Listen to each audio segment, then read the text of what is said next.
સુરત શહેરમાં નવા વર્ષની પૂર્વ સંધ્યાને ધ્યાનમાં રાખીને special operation group police alert mode પર આવી છે. પોલીસ દ્વારા ડુમ્મસ વિસ્તારમાં ડ્રોનની મદદથી ચેકિંગ કરવામાં આવી રહી હતી.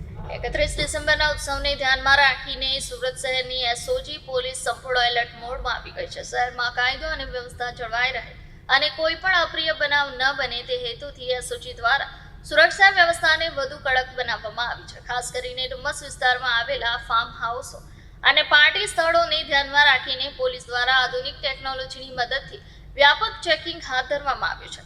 એસઓજી પોલીસ દ્વારા ડુમ્મસ વિસ્તારમાં ડ્રોન મારફતે હવાઈ સર્વેલન્સ કરવામાં આવી રહ્યું છે, જેથી કોઈ પણ શંકાસ્પદ ગતિવિધિઓ પર તાત્કાલિક નજર રાખી શકાય. સાથે સાથે નશામુક્ત ઉત્સવ સુનિશ્ચિત કરવા માટે ડ્રગ્સ ટેસ્ટિંગ માટે મોબાઈલ કિટનો ઉપયોગ કરવામાં આવી રહ્યો છે. આ ઉપરાંત મોબાઈલ ફોરેન્સિક વાન પણ સ્થળ પર તૈનાત કરવામાં આવી છે, જેના દ્વારા શંકાસ્પદ લોકોની તાત્કાલિક તપાસ અને પુરાવા એકત્રિત કરવાની કાર્યવાહી હાથ ધરવામાં આવી રહી છે.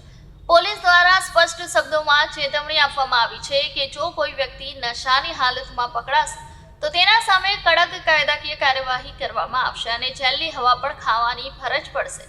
31ની ઉજવણી દરમિયાન શહેરમાં શાંતિ અને સલામતી જળવાઈ રહે તે માટે પોલીસ દ્વારા સતત પેટ્રોલિંગ, નાકાબંધી અને ચેકિંગ ચાલુ રહેશે.